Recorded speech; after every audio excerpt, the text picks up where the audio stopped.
Hey guys, welcome back to Critical Flick. Today I'm reviewing Tick, Tick, Boom on Netflix. So I know it's been a little while since we've filmed some reviews. We've been very busy. I've been catching up on a lot of films for my Critics Association. Then the holidays came, we just kind of got really backed up. So I should be filming a bunch of reviews in the next couple days. And I wanted to start off with one of my favorite, if not my favorite movie of the year, Tick, Tick, Boom. Tick, Tick, Boom is a musical drama that is directed by Lin-Manuel Miranda and stars Andrew Garfield. And like I said, it was released on Netflix a few months ago, and I feel like it didn't get a ton of traction, but now that we're having some of the awards buzz and some of the music's really coming into light into the public forum, people are really starting to see how great this movie is, and it is a phenomenal film. Garfield plays Jonathan Larson, who is a real-life playwright who worked on Rent as well as Tick, Tick, Boom and a couple of really remarkable pieces of artwork. This movie follows his struggles as he's trying to break through in Broadway. He's someone who has such a passion for this medium, and he keeps pushing and striving, and you're seeing that starving artist. You're seeing someone who's really trying to follow their passions and their dreams that are being beat down at every corner, but they keep pushing forward and they keep trying more and more and more.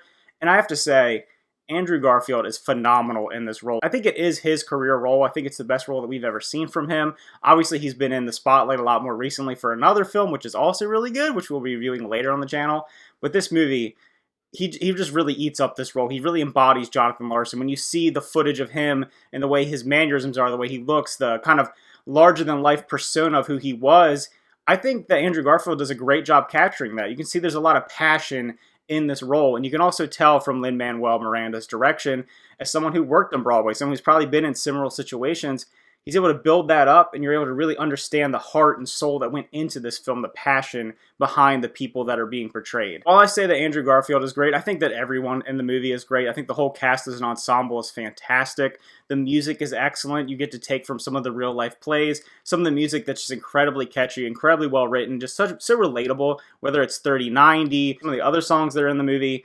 I just love it. I've been listening to the soundtrack a lot. I've rewatched the film a couple times. I just love it. It's a really warm, feel-good movie that really relates to how it feels to want to chase your dream, to be a dreamer and someone who thinks that maybe I'll never accomplish my dreams, but I'm just going to keep trying, I'm going to keep going. The character keeps hitting another wall, another obstacle, but he just keeps going. And it's something that really creates an endearing story. And it is a real-life person, so it really helps drive that point forward and it really helps you be invested in the film. Like I said, the supporting cast is really good. Robin DeJesus is excellent as Michael, who plays his best friend in the film. He also has some musical numbers that I think really hit home, hit really hard in particular. His song, I think, may hit the hardest of any of the songs in the whole play. Bradley Whitford plays Stephen Sondheim, who unfortunately passed just a few months ago, so that hits home even harder. And I learned, as I read about the movie and really got invested in the whole story of what happened in real life, you learn that he went back and helped re-record his voicemail that you hear play in the movie that helps drive him forward. You learn that this huge industry giant of this playwright, help this person move forward, help them continue with their dreams, with their passion, and that's one of the best things anyone can ever do for someone. So it really tugs at your heartstrings to know who this person was and how much he truly did care. Vanessa Hudgens is also great in the film. She plays a performer that's working alongside him, and there are some really good back and forth singing moments between these two. She's kind of the female lead in his play, and she's a good singer. I mean, I love the High School Musicals. It's one of my guilty pleasure films that I really do love that series. So seeing her back on the big screen singing, I just enjoyed it. I think she's good. I think that everyone comes together and works really well as a cast. I think you can tell the connection between these people playing them real life and in the film. It just really jumps off the screen. I also like that the film has some fantastical elements to it. There's a scene in particular where he's singing at the cafe that he works at, the diner, and it goes into this huge production. You're getting some cameos from some of the biggest people in Broadway that are coming into the scene. Everything turns into a giant stage, and you see his thought process, how everything in his life can work into a song, can work into a play.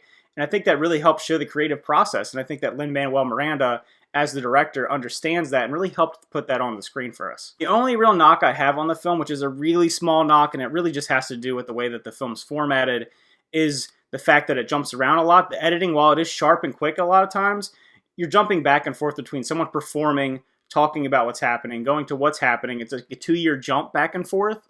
And I do think it gets a little clunky at times, but that's not a huge knock on the movie at all. It probably won't bother most people, and it might just be me being a little nitpicky about it. So if I were to rate Tick, Tick, Boom, I would give it a 9.5 out of 10. Like I said, I think it may be my favorite movie of the year. I think that Andrew Garfield's performance was one of, if not the best performance of 2021. So I love seeing it all come together. Did not expect anything. I didn't really even know this movie was coming out. Next thing you know, it popped up on Netflix. I had to watch it, and I thoroughly enjoyed it. So if you watched Tick, Tick, Boom, let me know what you thought about it. I know it's been a little while, and maybe people are starting to catch on the train. Have you actually seen it have some trending on TikToks ever since, Spider-Man came out? People have been talking more and more about this movie, about the music, about everything that went into it. So let me know what you thought about it in those comments down below. Remember to like and subscribe, and see you guys next time.